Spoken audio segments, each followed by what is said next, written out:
it. There's a ton of everyone. That was my pitch.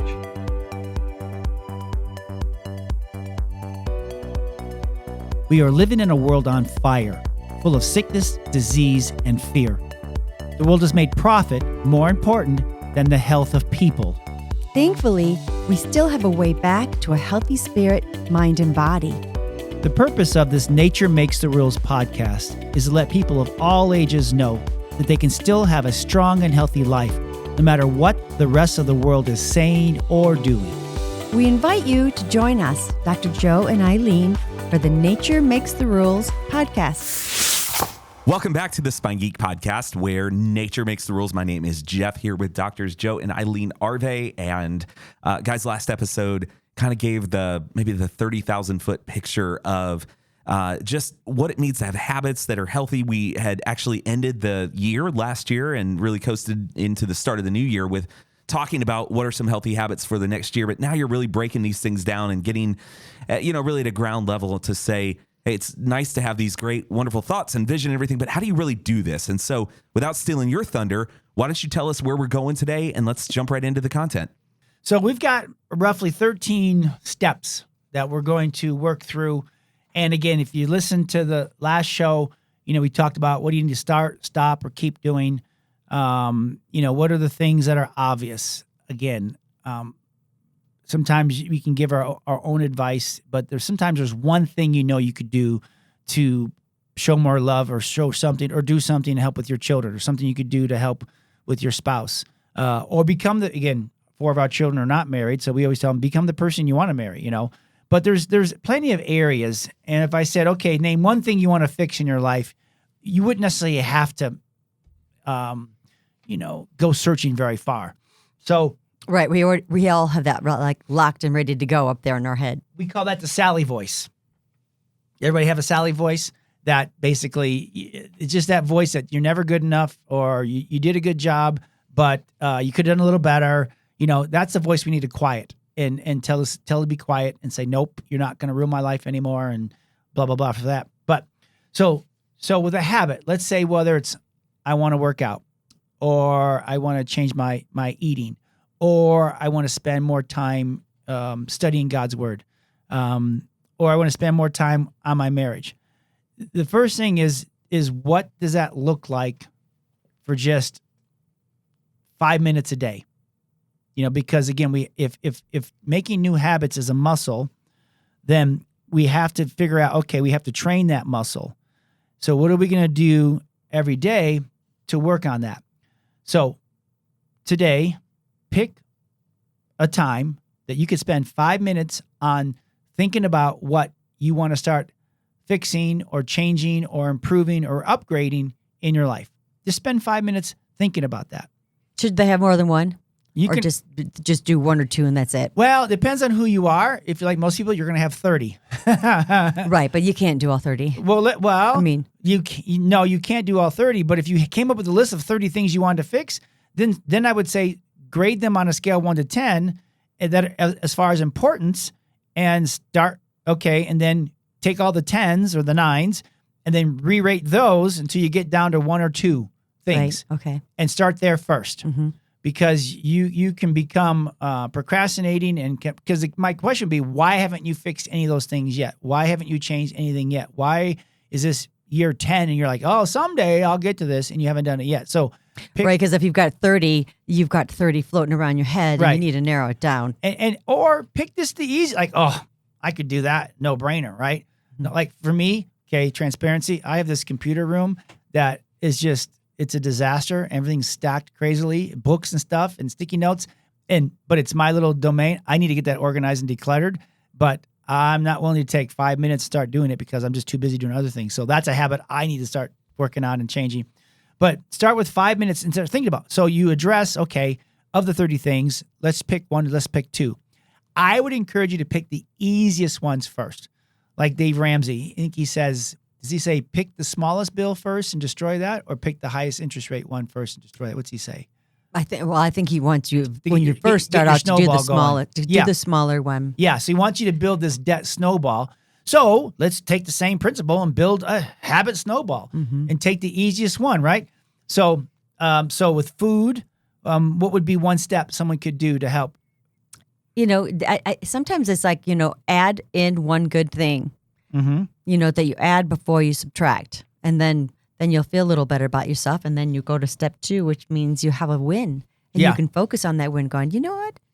I've had an apple a day for a whole week now. You know what I mean? Yeah. And for some people, that's victory. It is big victory. Yeah. And because, again, that Sally voice will go, oh, well, you didn't do da-da-da-da. No, we get it. So really, when it comes to food, it's really looking at the addition rule and looking at the ingredients, saying, okay, how can I find a better version of this food? I'm not saying to give up chips, but find a better version of the chips. Maybe don't have all the different ingredients in it, stuff like that. Right. And just spend 5 minutes a day looking at that. And then number 2 then is when you do achieve that, like you said, you do add an apple to breakfast, or you did an exercise. And again, if you go to our SpineGeek YouTube channel, you'll see all kinds of workouts there that are just basically, there's a stretching and there's an exercise. They're 12 minutes long. People love doing those. Yeah. And so it's give yourself a pat on the back, give yourself a clap, give yourself an atta girl and an atta boy when you actually achieve it, that 5 minutes, and then number 3 is pick, there's places in the house or places at the gym or places at church, where you can continue to carry, or when you go to the grocery store, you can carry on those good habits that they trigger. So you're there shopping. How many health things can you actually put in the cart that it makes you will taste good and good for you? Right. Or number 1, you don't go to shopping hungry. Right. You just have to not do that because you try, and that's a big battle. Yeah. I mean, you can order things on Instacart or on Amazon and have it delivered to the house. That way you're not tempted by the Oreos as you walk by them and things like that, right? Or the Frappuccinos that are in the Starbucks when you walk by that. But yeah, and so when you anchor your trigger, number 4, there's places when you're shopping that you can make yourself a better food shopper. When you're at the gym and you're exercising, you can maybe take an extra 5 or 10 minutes to work on your brain health, like Eileen's been doing. Right. So what does that look like in your workouts? Then I just throw in a cross crawl with my arms. I just cross my midline, and then I try to make the opposite knee, like if I'm walking on the treadmill, my opposite leg to so my right arm, my left leg, when they are moving, they go opposite so that it looks like a cross crawl. Right. And I just, while I'm walking, I do that. I just try not to hit my hands on the. I did that. That's like, yeah. I smacked. I was doing what's called a ski erg, and you get a pull, and I smacked the clock. That was not funny. It's not funny. Not funny at all. No. So I get that. So with exercising, like for me, I'll do my workout, and then I spend an extra, literally, because again, my kids are not at home. Well, they're not. They are, but I don't have to be dad all the time. So I spend an extra 30 minutes working on me after my workout. So and I built this habit muscle up lots of times. But in our marriage, making sure you give each other a hug, make sure you grab hands and maybe bless each other and pray with each other. Taking a few minutes each day and just doing that will build a compound interest in your marriage, in your life. Or if you're not married, praying for your future spouse, which we do for our kids on a daily. Because so as parents, we're praying for these things for our kids. We're building compound interest in the kingdom as far as that goes. Right. I even think that just the little words of saying "I love you," I think also compounds and builds, because you don't say it if you don't mean it. Absolutely. You know what I mean? So absolutely. And then things with your kids or things getting closer to God. Again, there's things you can trigger. Put a Bible in the front, or put on worship music, or get the app where you can listen to the Bible. Just finding times throughout your day, to get it done. Right. Like I have a trigger. So it's like when I get up, I have to feed the dog, yada, yada. And then when I have my coffee is my trigger to sit and do my quiet time. Right. So they go together. It's like so that there's just something. So now they're like mold into in my brain. They must go together because I love them being together, Right. And so I don't want to do them separate. Right. Yeah. And again, backing up, what is the vision for your life? Where would you like to be? What does God show you what he has for you? Spend time with him. And if you spend that 5 minutes a day just working on that and writing that down or capturing pictures, people do vision boards. I guess on Pinterest, it's really easy now. You just click the picture and create a vision board for what you want your life to be. Good recipes that you want to try. Yeah, recipes and things like that. But again, if you keep doing what everybody else is doing, you're going to keep getting what everybody else is getting. And you're like, well, I don't want that. Then we have to break free from everything and start thinking different and making habits. Right. And so the next step 6, is we have to become accountable. And I want to talk about self-accountability. It's you versus you. The only thing we're talking about on these podcasts is so that you become a better version of yourself. You're a better version today than you were yesterday. We always say better today than yesterday. And again, getting these little habits going the right direction. Like if you put in an apple in every breakfast or every lunch, you're better tomorrow than you are today. Okay. Or if you're putting that extra stretching or brain work in, again, little by little, inch by inch, life's a cinch, right? But we all want it now. We want a microwave, quick fixes, chase your shiny things. Nope.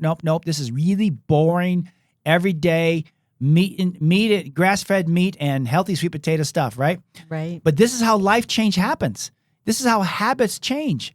This is how we stop self-sabotaging our life. So when it comes to accountability, it'd be nice if you had a spouse that supported you with your food or exercise, okay?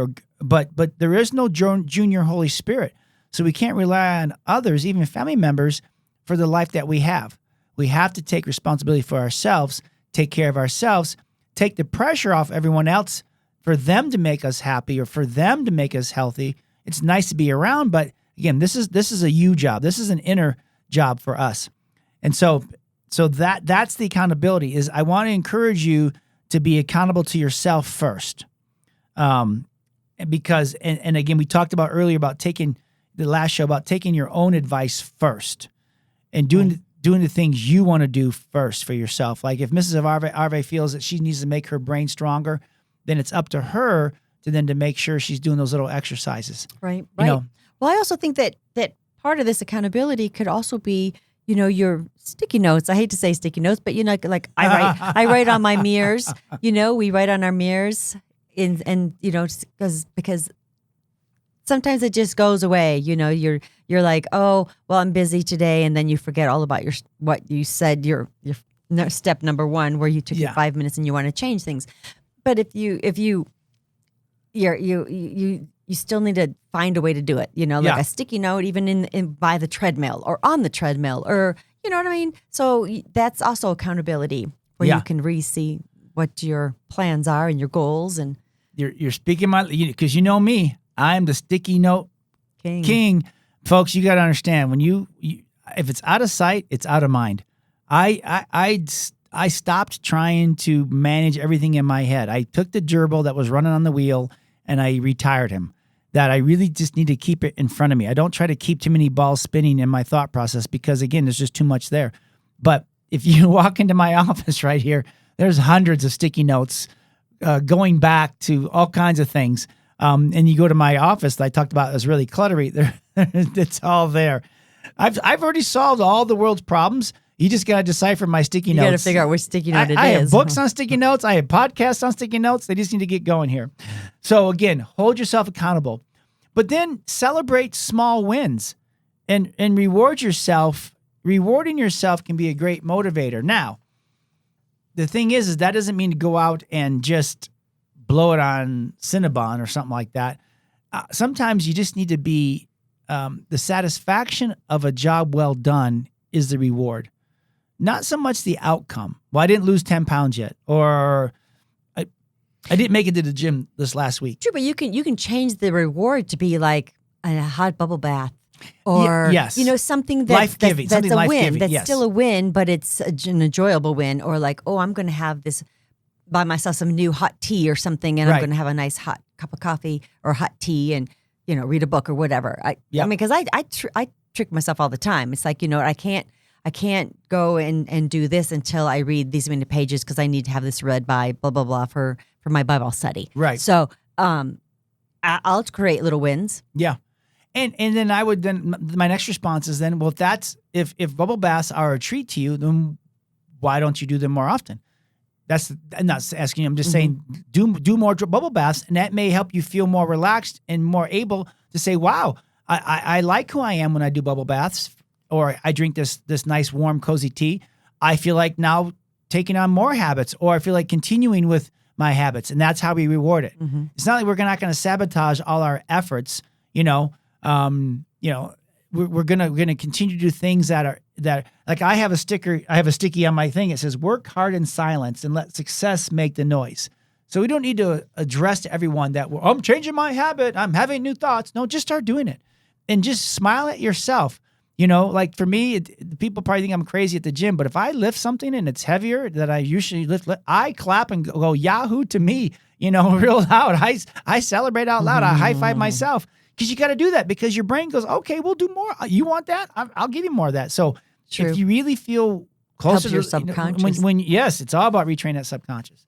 So celebrate the wins in a way that is motivating to continue that daily routine. Again, we don't mention these little habits are like muscles. We have to work on our mind and our thoughts and our actions 24/7, 365. Okay.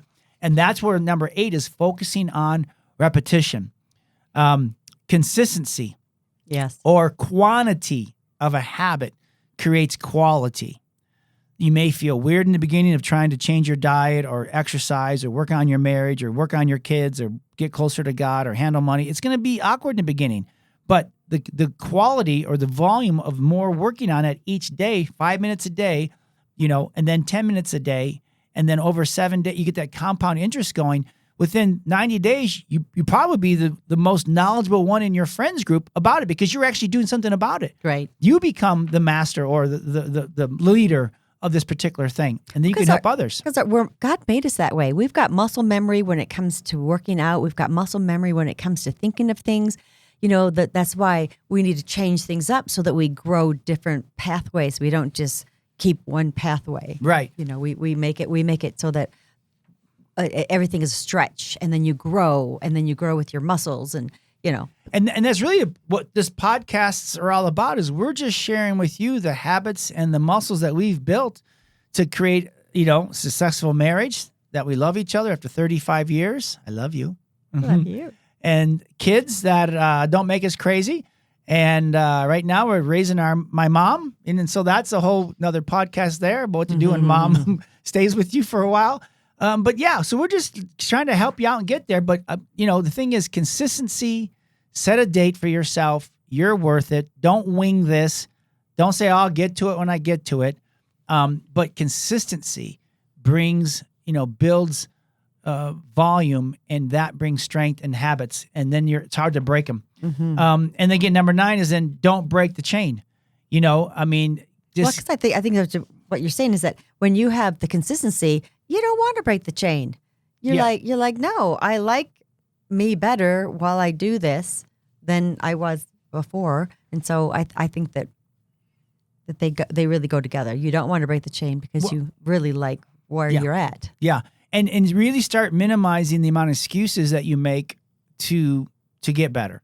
Well, circumstances. Well, because of that president, I can't get healthy. Well, that's not true. Or because of this, we let all these circumstances dictate what we think and how we feel. And again, if we keep doing that, then we're going to get somewhere we don't want to be. So we can't let circumstances, we can't let other people even dictate and speak into our life in certain areas because sometimes they want us to be something that we're not. And again, so it's up to you to make those food choices. It's up to you to control your thinking and be everything God says about you. It's up to you to get to the gym or not, or work out at home. No one else is stopping you from doing that. You may blame them. I could blame my wife, but when I blame my wife, I'm giving her all the power and authority, and therefore then I'm not taking responsibility for my life. That's right. And I really, really give you permission to take responsibility for your life in a way that's life-giving to you, and then in turn, life-giving to the relationships that you have. So don't break the chain. Stop making excuses. The next thing is, welcome to reality, right? That like in my workout, there's times I have to go down in weight. I have to scale the weight because it's just too heavy. And sometimes we have to expect setbacks. Sometimes things do happen. The storm, when it hits, not if it hits, when it hits, doesn't mean you're doing something wrong. This is a chance to see what comes out of you when you get squeezed. So whether it's, Christmas happens or holidays happen, your diet's not what it should have been. That doesn't mean you have to stay that way. You can change it, or you didn't get your workouts in like you wanted, or you're going through a hard time in your marriage. We get it. That's, there's days that I'm not likable. But guess what? We're in it to win it. It's an infinity game. We're in it forever. So that's the thing. And there's days we don't like our kids either, but it's not, we get over it, we get on with it, and we love them because, that we want to see our grandkids someday. And then with God, he always loves you. God's always loves you. He never, he's not mad at you. He always loves you. He always has good plans for you. And then things happen. Furnaces break or cars break down and you got to put something on a credit card and you're like, but we want to get out of debt. Or you hurt a muscle or... Yeah, you hurt sometimes yourself. That's a setback, but you can still keep doing something. If your legs are working, you can still walk or you can do one-armed things. Yep. And again, I know it's not about me, but we do show exercises on the YouTube channel that if you're just sitting there and you can't get up, how to work your arms and work your legs. What's that channel? The YouTube channel, SpineGeek YouTube channel. So see, it's one of my favorite channels. And while you're there, you can check out the podcasts that are on the YouTube channel as well. So number 11 is, number 10 is expect setbacks because it happens. And sometimes you may deem it as a setback, but it may be divine appointment to simply step back and say, okay, what's this opportunity? What can I learn? What thoughts can I change? What habits do I need to change? Because if you keep doing the same thing over and over again, that's the definition. Expect a different result. That's the definition of insanity. We don't want that. So expect setbacks. It happens. Welcome to the real world. Number 11 is schedule the frequency of times that, so now we're starting to get into where you're planning your day, you're planning your week, you're planning your month, you're getting a hold of your time. And like Dave Ramsey says, you're telling every dollar where it's going to be spent before it gets there. Now you start taking the things you want to become and you start telling every minute how it will be spent before it gets here.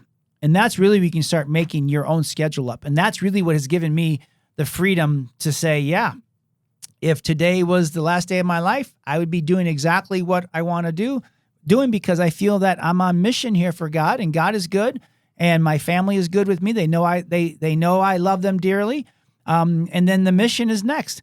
And so, from when we wake up to when we go to bed, pretty much that schedule is routined in there and those habits are put in there. I have time in my week where I know there's new habits I want to learn. And I had to put time in there because they're like, I'll get to it when I get to it. No, then it's just like I would love to play the piano, but I just don't have time to practice. I really don't. So that wish of wanting to play the piano, I just don't have it. It's like, so again, reality check. I also think that sometimes things happen. Oh, somebody's at school and you have to go pick them up from school. So sometimes things in your day, especially as a mom or whoever's taking care of the kids, you have to just be okay with, okay, I'm going to stop, even though I'm doing this for me. I got to go grab the kids, do what needs to be done, come back, and then either continue on or do it in pieces. Because with workouts and stuff, especially workouts, you can add them. They will add up. So, okay, I stopped this half hour on the treadmill because I had to go rescue somebody or somebody locked their keys in their car or whatever. All the stuff that just happens to you. And then you come back and you're like, okay, I'm going to continue where I left off so that you can do that because things do happen. Yeah. And again, we're past raising children, so we're in a different season. So we may have more time to do the things that we want to do. But if you're just now pregnant or just had a baby, again, this is why we start with the obvious and the simple things first. Okay, if you just had a baby, but your goal is to go run a marathon, that's not the good season to do that, right? If you want to train for a marathon, sometimes you got to train, 2 or 3 hours a day in training. Well, that may not be good for a dad or a mom at this season of life. Not saying forever. Someday you could train for that, but not now.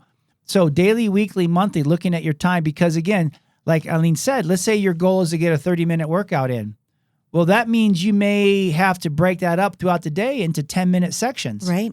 Or you may have to do 6 sections of 5 minutes each because just with the demands on you, it's not going to happen. But you can get creative in how to figure out. Right. I've seen a gala. I think it must have been on Pinterest or something. But anyway, so she's cleaning her house and cooking, and she's doing squats. She's doing horse stance. She's doing abdominals while she's wiping her counters. I mean, so it's like, be creative. You got to use what you got and where you're at, Yeah. I mean, again, figure it out. Figure it out. Spend time with it. Figure it out. And then just don't give up. Don't give up. Don't quit. If you don't quit, you don't lose. I mean, I was telling this with our kids. You're either going to win or you're going to learn. You're going to win in this situation or you're going to learn. If school is hard, you're going to win or you're going to learn. But if you quit, then you lose. And then the last thing is to build it one habit at a time. I mean, I'd rather you focus on one thing and really move it to 7, 8, 9, or 10 and say, okay, now Lord, what's next? And then because once you keep it up, it's not like you quit. Once you got your nutrition squared away or your workout routine done, that has to stay. That can't go back to, you don't want to lose a good habit to start a new one, right? Right. Yeah. Right. It's kind of like the thing you say where it's like, okay, if I'm going to give up stealing for 30 days, and then you're like, but okay, at 31 days, I'm going to go back to stealing. I mean, you don't want to do that. So if you've worked this hard at some of these habits, you just want to keep them going and get creative, or even, change this morphs into this one because I also had that habit over here. So I'm going to morph this into that one and continue on that habit, so you're still doing it, but you've just made it a little bit bigger. Yeah. I mean, so we talk about this. This is why I'm not a big fan of the 30-day challenges or the 75-day challenges, because what happens on day 31 then? Well, we go back. Usually, most people do, or they don't even finish the challenge. So I like to think of it as a 30-day onboarding process that this is how it's going to be. This is just how it is. We get married to this, and this is how it's going to be, and we're going to work on our marriage. It's an infinity game. So, because a lot of these habits we talk about are infinity games. They're not infinite. It's not, well, I'm going to lose, do this and do that and do this and do that, and then just quit. And so, like we talk about, the Bible says, thou shalt not steal. So we don't go on a 30-day challenge of, well, I'm not going to steal for 30 days. But on day 31, I'm going to go back. That's pretty much the effort we put into it. And so it's not stealing is an infinity game. Honoring God every day is an infinity game. Not coveting what your neighbor has is an infinity game. Loving Jesus is an infinity game.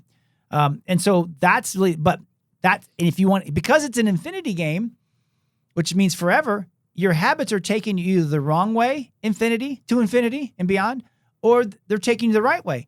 So if you realize literally you have something that's taking you in the wrong direction and will continue to take you the wrong direction for infinity, you can change that and you can use that compound interest to your benefit so that you're going the right way to infinity and beyond. That is literally, because it's the same, it's the same. Right. Going broke is an infinity game. Getting wealthy and building wealth and being a good steward of your money is an infinity game. Mm-hmm. And that's, if you get one thing, as far as from Papa Joe here and Mama Yaya, Mama Eileen, is it's all an infinity game. You get to live it 24/7, 365. And the thing is that we love the game. It's the game that we love. It's the process. It's not, we'll be happy when we get there. No. We love the game. And so, I had a mentor tell me one time, I just said, I just read the Bible in a year. He's like, well, good for you. He said, now I challenge you to take one verse and read it every day for the next 365 days and let it work through you that way. And be confident knowing that God's got so much to unveil to you as you begin to just chew on his word each day, And so, so again, if you're listening to this, habits, your life is not over. You're not too old. It's not too late. You're not too young. You're not too young, right, Timothy? Right? That you're going to be somewhere tomorrow, next week, next month, next year, 5 years from now, maybe 10 years from now. Where do you want to be? It's your choice. If you're sick and tired of being sick and tired, the thing is, it's up to you. If it has to be, it's up to me. Right. Right. Choose to live your best life. I mean, choose to just enjoy it and thank the Lord for it. Every breath. Yep. And then put on, like I said, the gratitude is important. There's ways to get there. And we'll get into that in shows. We've talked about it in the past. We'll talk about it in the future. But gratitude, all these things are just part of the process. But actions speak louder than words. Start doing the right things. Taking 5 minutes a day. Start working on, pick one, whether it's your food or exercise. Make your list. Which one's the easiest? Maybe 30 things on your list. Which one do you really want to get, just eats at you the most, right? and go from there. And then when you starts getting better, then it has a synergistic effect. Like for me, I say win your circle. So for me personally, time with God, time with my wife, time with my kids, time on my health, and time on my team. That's what comes first. If I nail that on a daily basis and put my time into that, then everything else around me gets better. Because I can't keep putting out fires running all around. There's certain things I put myself to each day, habits. And that's what we do. So, do you have any questions? Just please text us at 303-457-8080. Before you close the show today, I think it would be worthwhile for you guys to share your journey in getting into this. This is a rule of life for you guys. And so if there's people out there that, probably need to hear the struggle that we go through sometimes when we're setting goals and we're getting into these kinds of habits. You've made this a rule of life. So could you kind of speak to that? Like what motivated you in the first place? When did all this start for you to get you kind of like, into this mindset of setting up these things in your life? I don't know. I think we kind of are bent that way. But I also think that we had a daughter who had grand mal seizures, and so we sought out what we could do that was best for our health. And there's so much out there. Instead of just winging it and letting this commercial, we got to try that. We said, no, we need to check this out and read the ingredients and all that. So then we just got real particular. And so we just had to find what was best out there. And so we're just trying to help people find the best, but we couldn't have done any of that without the Lord. He protected us and he had our back. And it just was, and so once you live through that, you're like, we all could live through that, or we all could live like that, because God just loves you and really just wants to help you through all these things. Mm-hmm. And you just come to really, really trust, because initially you have to, and then you're just like, no, because they can, then that's all better. But he can help you with all things in your life. And so we just wanted to, live a good life, and people want to know what we do. And so we just are sharing what we do to live a really good life, because we are joyful and love our lives, love our family. It's just, we want to change it. Yeah. No, the Lord took every opportunity to squeeze us so that the best could come from us. So, we met in 87, went off to chiropractic school and just realized it was a whole different world. And then we got married in 1989 in the middle of chiropractic school, where it was just a stressful time.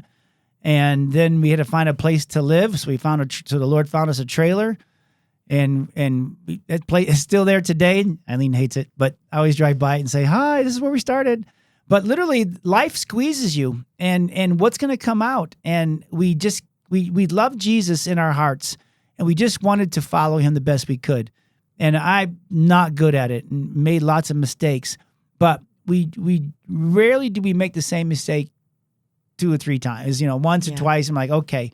And we would come together, and by the grace of God, we stayed together. And then we had our first daughter, Leah, and that just made our life so much more fuller and full of life. Mm-hmm. And so we would just do what we could to do right by her and right by each other. And then when she started having the seizures, we had to literally we had to change the way we saw church, the way we saw health, the way we saw life, the way we saw everything. We had to stop blaming what did we do wrong, and okay, what can we do right? And the Lord really had a journey for us, mm-hmm. and a way to figure this out. And then we had our daughter, May, and she was the complete opposite of her sister, Leah, and just full of life. And that was interesting. We had a home birth with May, right? Mm-hmm. And we just kept on this journey. Yeah, she was more of we did a lot of studying on strong-willed children at that time. Because Leah wanted mom, and May wanted dad, and May didn't sleep through the night until she was 3 years old, mm-hmm. and that's just, she broke the mold. We thought it, and then God called us to Ohio, and he called us to Colorado. I mean, our thing has been always, yes, Lord, now what's the question? And we've always tried to do right by him. And then being in a business, little known, a chiropractic business, that's a place where you had said okay, we're going to obey God, or we're going to obey man. Right. And how and to do it all with integrity. I mean, we wanted to. Yeah. We saw, under the hood of a lot of people's lives, under the skirts. And we like, no, it looks good on the outside, but we do not want that. We want to love each other. We want to stay married. We want to, have a good team and be kind and loving to the people who work for us. So the grass is not greener. No, it is not. No. And so basically looking at these habits, we were able to see what we didn't want to happen in our life. And now we just course corrected, we adapted, we pivoted. That's the word today. And so we started moving towards what we did want. And it just takes time. We're not where we used to be. We're not where we want to be. There's more on this mission. But with Leah and her health, and then our health, and just health challenges and business challenges, and then COVID, oh my word, that challenge of just trying to navigate lives and relationships. And again, talking about not doing what everybody else is doing, COVID really just kind of fortified what we've been saying for the last 30 years, right? Yeah. And we just had to put everything on the altar and say, okay, Lord, this is yours. And again, go back and read Psalm 37 in the Message. That's basically what we try to do. We try to live that every single day. Psalm 91 and there's a lot, but Psalm 37 is in the Message is just what we follow. It's our compass. It's our compass. So yeah. And we're not saying we're perfect at anything. No, we're just saying that we're in it with you. And if we can do it, you can do it. Yep. Okay, well, to the audience, thanks for listening. And of course, Doc mentioned earlier, you can check out the SpineGeek Podcast now on YouTube as well. So check us out there. And, we always like to emphasize the importance of sharing. There are people that need to hear this out there. And so the challenge is just share it with one. Share it with somebody that that you have rapport and connection and relationship with, and this impacted you. Send it on to them. And we will catch you next week at the SpineGeek Podcast. And of course, go to the website, spinegeek.com. Thank you for listening.